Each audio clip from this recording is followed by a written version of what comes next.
Hello, Uncle Ted, your ice cream alchemist with ice cream every day, and this is chocolate cherry ice cream.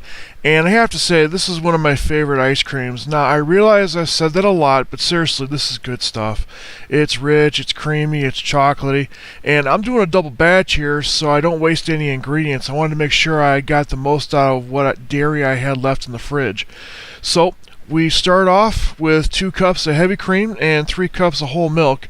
Of course, I slowly heat that up on low heat just like always.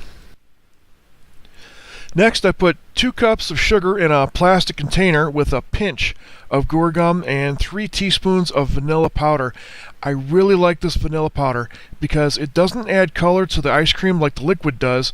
Plus, I think it dissolves nicely and it still has a great flavor. Now, once those are all added, I put on the lid and I shake it up real well to ensure everything is mixed properly. This is a great way to mix dry ingredients of any kind, and really, I encourage you to do this with other recipes. Once the dairy heats up, I'm going to add 1 cup of non-fat dry milk. This does incredible things to absorb moisture out of the mixture, and it really makes things nice and creamy. It's very important, so once the dairy is warmed up a bit, go ahead and add that and mix it in. Next, I break 4 eggs and put them in a bowl. I'm not separating them this time. This recipe calls for the whole eggs.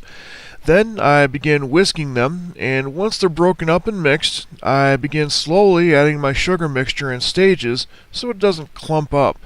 Then I keep on whisking until it turns a pale yellow, and it's at the ribbon stage.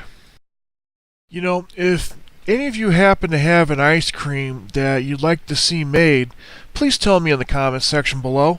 I have a long list of ice cream flavors to make, as well as various ice cream projects, but I'm curious just how close my list matches what you folks want to see. And I've said many times that if I had the resources and time, I'd just make ice cream all day long. Granted, my friends would get sick of the stuff after a while, and a few already have.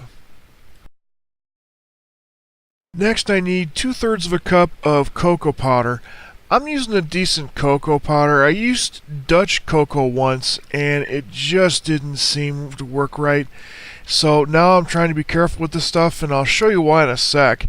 Cocoa powder has a lot of variation between brands, and if I could afford it, I'd certainly use the more expensive stuff. But honestly, this is what most folks can afford like myself, so this is what I use. Next, I'm going to go ahead and chop up my unsweetened cocoa. Now, this is a 4-ounce bar. Like I said, I'm doing a double batch, so I'm going to use all of it. And remember what I said in the previous video, the finer you chop it, the easier it's going to melt and the easier your life will be. I always make sure that I take my time with this so that I don't make a mess, and you're going to want to do that as well. I try and use the better quality unsweetened chocolate just because, let's face it, how often do you actually use unsweetened chocolate? So without sugar covering up mistakes, you need to use the good stuff. I sift my cocoa powder when I'm adding it. It's very important because cocoa powder really attracts moisture, it clumps up, and if you get clumps, it's really hard to get them out once you add it. So sift it first. It'll make things a lot easier for you, I promise. And by doing it this way, it makes it easier to incorporate, and it saves you a lot of headaches. You want to make sure that your dairy is warm when you're doing this, but not too hot. Cocoa will mix better when the temperatures are higher, but if you get it too hot, you're going to scorch it, and scorched cocoa is horrible. So you need to be very mindful of how slow you are bringing up the temperature of your dairy. Also, you have to keep stirring because it'll stick, and once you add the cocoa, let's be honest, it's a mess. It looks terrible. You got to keep stirring. You got to keep working it in. Cocoa doesn't automatically dissolve. It doesn't automatically incorporate into your dairy, so you have to keep working it. Keep scraping it off the sides. Make sure that it's not burning on the bottom. Once you have that incorporated and you've got that heat built up, then we're going to go ahead and add our chopped up unsweetened cocoa, and that's really going to make a huge difference. Keep working it, don't stop working it. This stuff will scorch on the bottom, so you really have to keep using your whisk and keep scraping the bottom as you're stirring. As with most things in life, diligence is rewarded. Keep stirring and you end up with a very luscious chocolate dairy mixture. Now keep in mind it's still pretty bitter because there's no sugar in here, so if you taste it, it'll curl your hair. But you really have something wonderful if you make sure to follow these steps. And now we come to one of the most important techniques that you'll need in ice cream if you're making any kind of custard, and that is tempering your eggs. What we're doing is we are heating up our eggs without cooking them, and we're doing that by slowly raising the temperature, by slowly incorporating our hot dairy mixture. And I use a measuring cup to do this, and I just slowly incorporate it while whisking my eggs as quickly as possible. Once we bring the heat up, then we add more and more dairy until finally we have hot eggs that are not scrambled. Okay, so once we heat our eggs up and they're properly tempered without scrambling, then we're going to go ahead and put it all back in our pot, and then we're going to put the pot back on the stove and heat that back up. We need to heat it to 165 degrees, and then we need to hold it at 165 degrees for over 30 seconds. I do it for 60 seconds because I want to make sure that all the cooties are cooked out. This is really important stuff. And also, the heat will help with the proteins that are in the eggs and the dairy. So when we put it in the refrigerator for 12 hours, whatever those proteins do and the magic happens, we end up with a smoother ice cream, and we end up with better flavor, and we end up with less ice crystals. It's really a wonderful process. I have no idea what it's called. It's sciencey. I don't get it, but it tastes yummy, so I do it.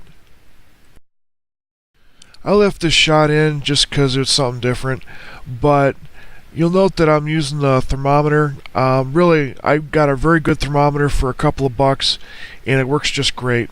And this way I know when I've reached the right temperature. So I'm going to keep stirring. It's really important that you keep stirring. This stuff sticks. It starts to solidify. It does all kinds of stuff that you don't want it to do. So whatever you do, keep stirring. Don't stop. And then once you reach your temperature, just take it off the heat. We're going to put it through a strainer, and we're about done.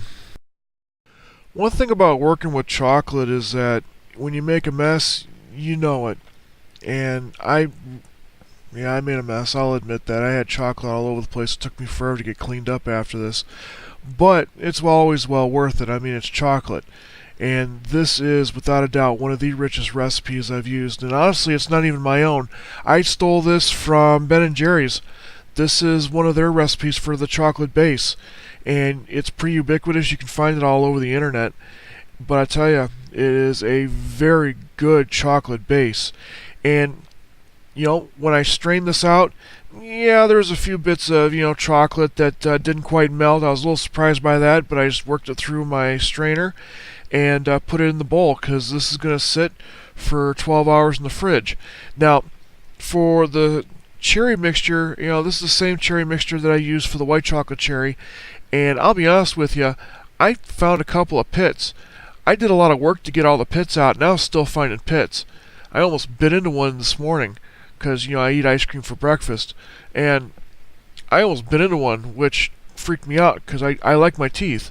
So be very careful when you're pitting cherries that you don't actually get a pit in there, because if you like your teeth, you need to do that. After 12 hours in the fridge, I pull it out and I add 2 cups of my cherry mixture, stir it up real well, and then I go ahead and I add it to my Cuisinart ice cream maker, and that's it. Really, I put it in the Cuisinart, give it about 20 minutes, then I pull it out, put it in the freezer to harden, and bada bing, bada boom, we've got some of the best ice cream you ever had in your life. I put 2 scoops of this on some brownie cheesecake swirl, and it was positively decadent. Making ice cream and these videos is a zen-like exercise for me, and I really appreciate all the people who have shared links and subscribed and commented. And I keep saying if you're not eating ice cream for breakfast, then what's the point of being an adult? But really, I just enjoy sharing this with you, and I do want to thank you again for watching.